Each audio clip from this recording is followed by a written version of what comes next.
good morning. We're close to saying good afternoon. I think it's good afternoon. My name is José. This conversation I'm about to have might be considered slightly offbeat. First, because I will be talking about design and not necessarily innovation. Second, because I will be talking about industrial design and not necessarily technology. And I will be using a very old word, which is now being used in many different ways, which is product. We seem to use the word product now to mean everything. Even a joke can be a product. But in my case, I'm really talking about physical products and interfaces, things that people use, and you're all sitting, you're all using, you're all dressing. We seem to kind of forget about where the word came from, but I will be talking about that. And also because we seem to have the Experimenta in town, which is for many of you considered the circus, but it's the edge of design. And so maybe my conversation is going to be slightly offbeat, but I'm still going to risk it. I was trained some time ago, and I will not go into details, but it was the glorious days of product design. Many of the icons that are still going around today flourished in an era where beautiful products were coming out, and it was easy for us. There was the kind of Italian way, that might be a French gentleman, but it was under Alessi that he put that out in the market, and there was the American, hard way of doing products, and these were like more or less the two standards where all product designers were trained throughout the world. And for us, it was a choice between what we consider to be the Italian ways. And this is Mr. Sozzas, who inspired a lot of people and who's still around. And through his experiences in the Casa Calda, where it seems that everybody was having fun, and a lot of the rules were being broken, especially the rules that some of the people were used in terms of training to get from the Bauhaus. And then you would have, Mr. David Kelly, who was, starting a company which seems to be still going around, but in the beginning it was a fairly typical product design company. The biggest difference was that everybody hung their bicycles from the ceiling, and so all the companies, that opened throughout the world, people, even if they didn't ride a bike, they really thought that this was an important component of having an industrial design company, was to have your bike, hanging from the ceiling. So these gentlemen not only started this kind of trend about how to be an industrial designer throughout the world, but there were a lot of tools, a lot of methods, a lot of thinking that came throughout, and a lot of companies that became global because of this way of exporting how to be an industrial designer and what it was to be an industrial designer. And it came from sketching techniques to brainstorming to how to prototype to even some of the CAD tools where companies like Alias Wavefront really grew, and then we all know what happened. Right now Alias belongs to AutoCAD. But these were the glorious days of training as an industrial designer. And above all, and this was the most important and critical thing, is that we aspired and we inspired ourselves in being people which are fairly low-tempered people working in the back office of products that were dished out in millions throughout the world and really made people passionate about. So these are the two people that I would probably most appreciate to see in terms of talking about what the work that they've done, because the way they've influenced a lot of designs throughout the world is something that probably it's not even measured, but it is true. So for us in Portugal, it was a frustration because what we had in terms of industrial design was a lot of people being trained in schools with the same thinking, with the same kind of icons, with the same product in terms of ambitions, with the same methods. But then we had the reality of our industry, and we had the reality of what could you do in Portugal. In fact, Portugal, a lot of the brands and a lot of the products that we saw in magazines would reach our shelves, in an amount of time, but many of them probably didn't even reach our shelves. And what we had in Portugal was either companies that were doing following products and not necessarily leading, and I'm not even saying that that's wrong. If you cannot lead, you should know how to follow. And so maybe the typical thing of saying the first thing you should learn as an industrial designer is know how to copy, in a lot of sense and in a lot of ways, it did work well in Portugal when people did it well. But it was a frustration for industrial designers that wanted really to project, to think of edge and innovative products, but then what they were really doing many of the times were doing customizations, playing around with packaging and stuff like that.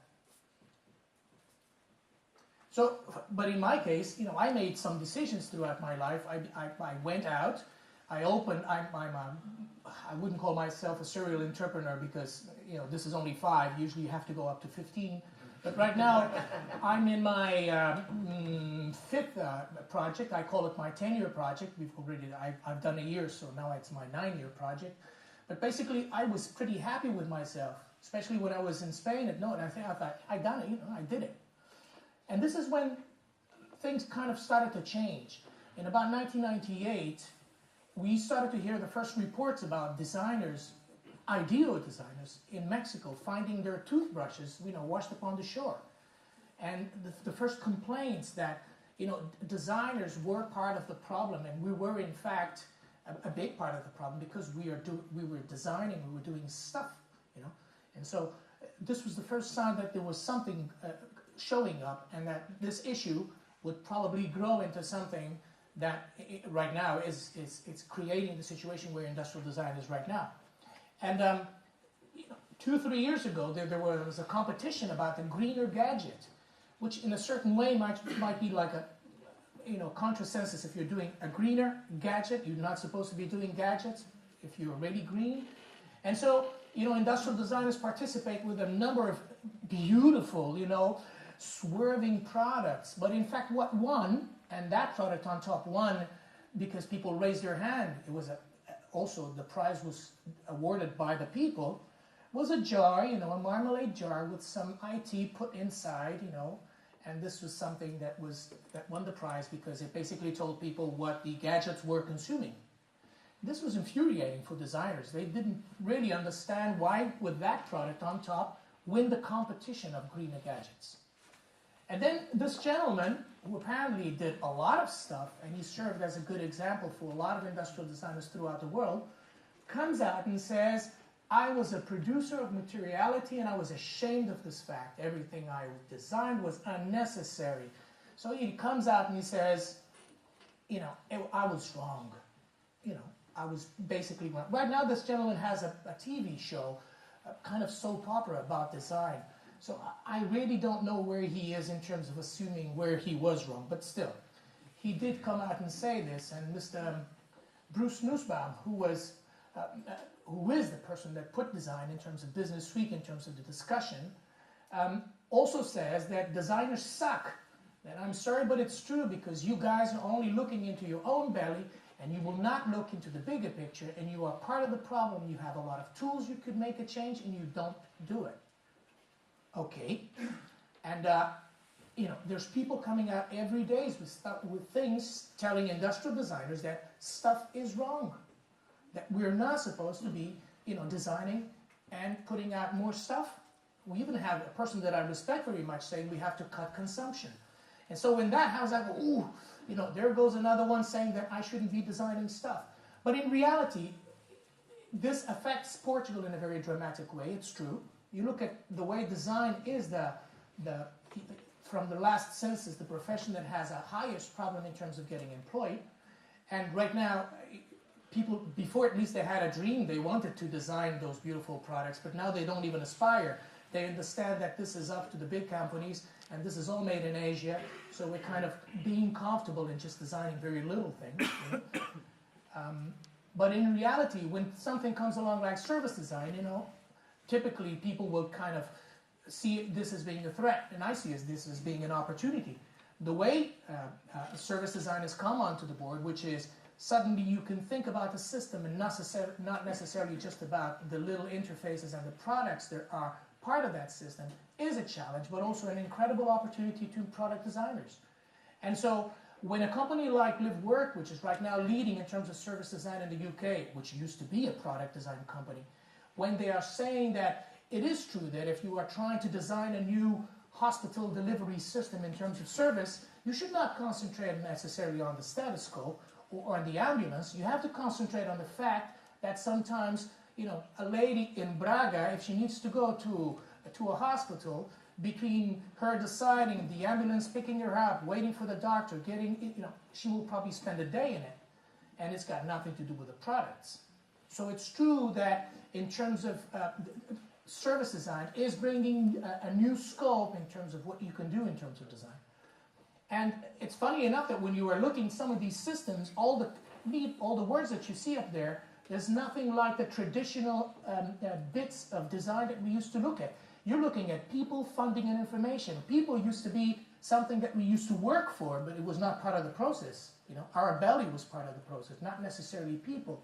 And then funding, which basically we wanted to get, but we never really knew how to do it, and we never did anything to get it. And then the information that probably in terms of content, we never really worked in terms of what we were doing. So service design for me is an opportunity. Okay? And service design also puts something forward, which is you should concentrate on the experiences. Now every designer knows that there is a big difference between designing a robot for the kitchen, but the experience of cooking is a completely different thing, and the experience of eating in the family is a completely different thing.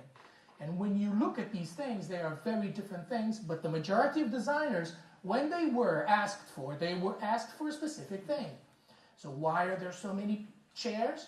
Because people were asked to design chairs, not necessarily to think about what is the best way to be in a classroom. What is the best way for a child to be learning, in a specific space? So basically people complained, and I'm not talking about the people that design chairs just to prove something or to show a point of view. I'm talking about a lot of chairs existing just because people wanted more chairs, and the question was not about the chair, but what is and what would be the best way to do something, and maybe the best way to be in the office or not to be at the office had absolutely nothing to do with chairs. Okay? So service design and systems thinking is bringing design back into the discussion, and in fact, this makes us be a part of the discussion in a higher level. And this also means, on the one side, we have to fight some of the myths that exist, in terms about products and in terms about oil. People have to get their data right, and people have to get their facts right, so that when they talk about it, they're not blocked by the myths. But at the same time, there are some problems that are showing up only now. This is an image of the sea of plastic. They are being created right now, and this came through TED, which has the gentleness of sharing with us a lot of things that are happening in terms of the world. And this is the sea of plastic that's right now floating in some of our oceans. And so some of these things are really going to show coming up right now, and they will become even more important in the next years. And also, the fact that there's people like these companies that are talking about the story of stuff and explaining to people, explaining to all of us what happens to stuff and how our consumption, what we do with stuff. But this is important also because it's not stuff that it's the problem. It's the system around the stuff that is not well designed.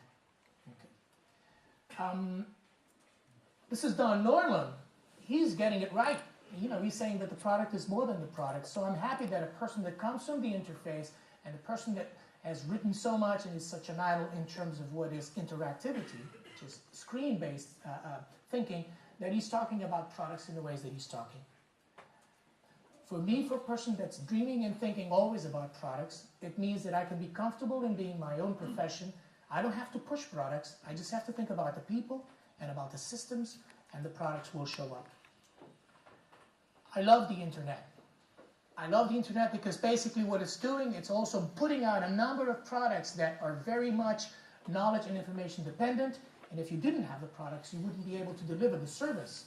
Now, everything that's in that little thing already existed, and it has been around for a long time, but how a company like TomTom, which comes from a smaller country, well, not a smaller country, but not smaller than Nino, but a small country in Europe, and how this becomes a multi-million-dollar company is also an interesting case study.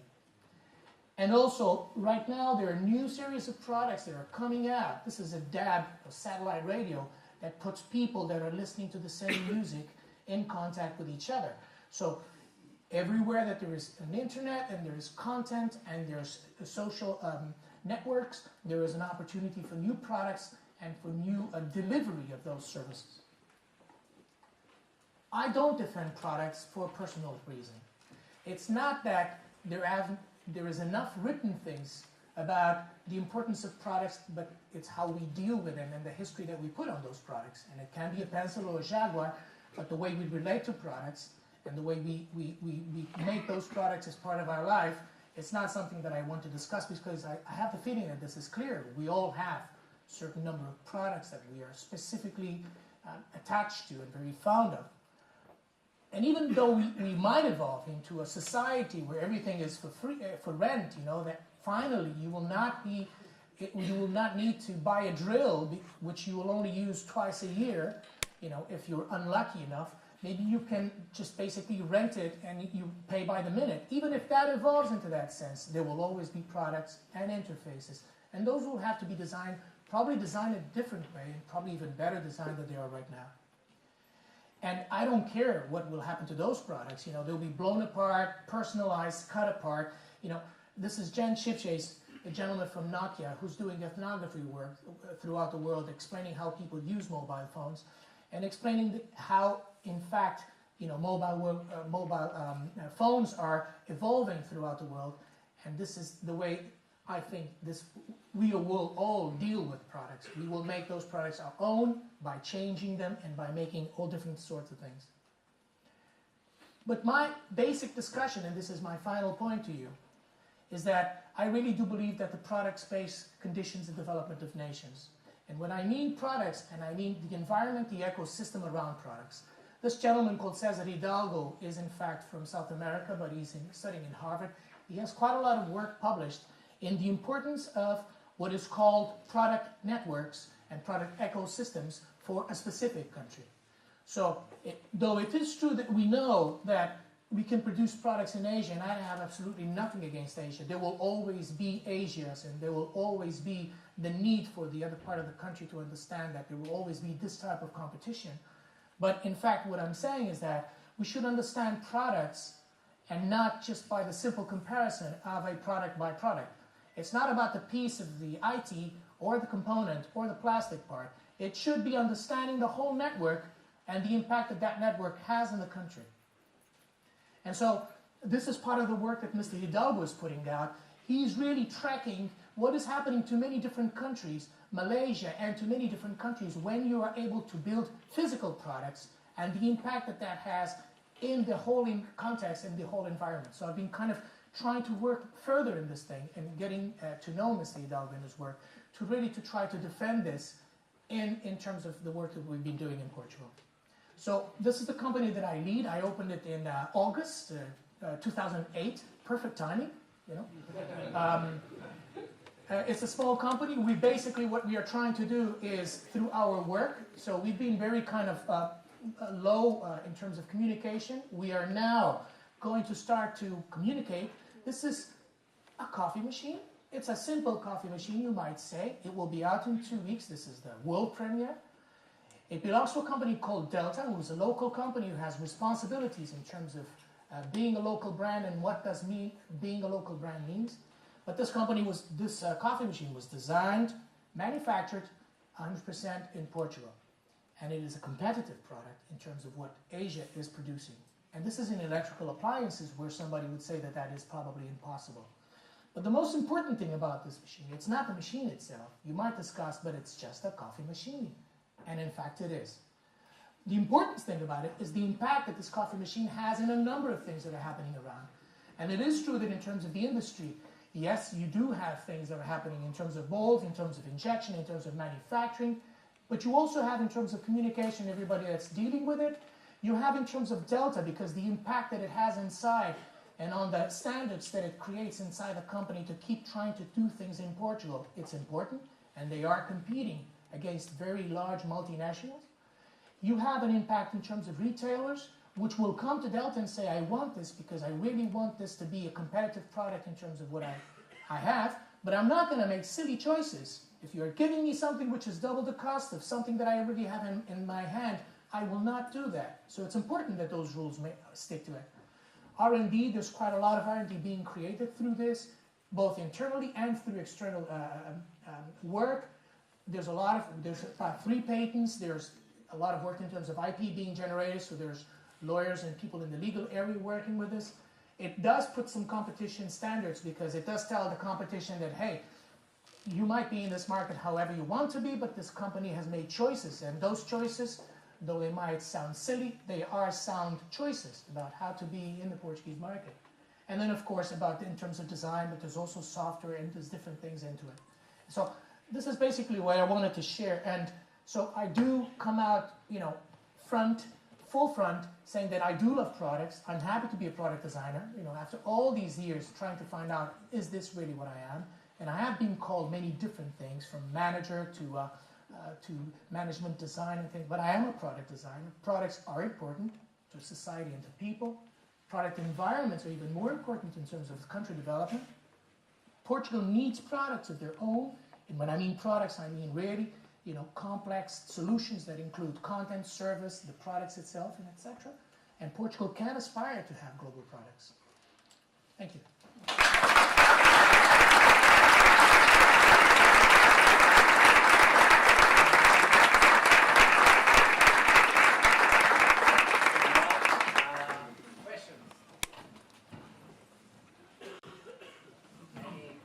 Everybody is hungry, right? Maybe 15 years ago, the Netherlands had their design, the National Design Center, around 1,000 associates, whereas in Portugal we have maybe 100. Did that panorama change in this country? Well, one thing we are doing wrong is the way we are still not associated in terms of designers the way we should be. In fact, we have two associations, one north and one south. Does that sound kind of familiar in terms of, yes, okay. And the largest database of designers in Portugal belong to the Portuguese Center of Design, who has no funding and who is unable to work because basically they started in the wrong way, but that's a different discussion. That was 10 years ago. Yeah, but today, this is today, okay? And 10 years ago, in fact, the number of designers, it's not an important thing, because right now you have 6,500 designers enrolled in schools, 2,500 product designers. Now ask me where those product designers are going to go, because I don't know. But they are there. And so what is Portugal doing to engage and to embrace all these design professionals which are coming out? And this is in a stage where people are talking about design and design innovation and design management as being an important pillar in terms of a country development. But how many do we have now? I have the feeling that we should be around, in terms of practicing designers, around 5,000 practicing designers in Portugal. And of those 5,000, I'm talking about almost product designers. But are they doing product design? I don't see it.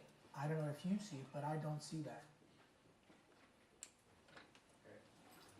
More questions? Oops. I seem to kind of woken up the bear. Please. My question is, I understand the point of, you mentioned stuff, for example, and how products should, we should change our paradigm, if you will, about products and stuff in general. I can see on a micro scale how individuals can change their own paradigm. For example, you mentioned that video by Annie Leonard, The Story of Stuff. I've seen the video, it impacted my opinion. Okay. But there's also a perspective of companies and governments, and what incentive, or why should any business change its own paradigm? What encourages them? I have the feeling that we tend to rely too much on government. It's true that some global changes in countries do not happen if the government does not get involved. And I don't mean to disrespect the politicians, but I really started to think like an Italian, which is, if you really want to do it, you just do it. You don't care about the politicians. But in reality, right now, I think that companies can make a difference by themselves. And I just focus on a company where they know that they can just get on a jet and go off to Asia and to China and to the big supermarket and buy coffee machines from there. The decision of saying, I'm going to do this in Portugal with local people, it is not a silly decision. It is a decision that if you look at Delta, you would understand it has to do with the company and the way they do business. But I do think that companies can make these decisions, and they can be cost effective, they can be productive, they can be excellent, they can be competitive. This machine is going to Spain, so we're going to export also the design and the production facilities that we have in Portugal into other countries. So I really do think that on an individual, but also on the company basis, we can make these differences. Thank you.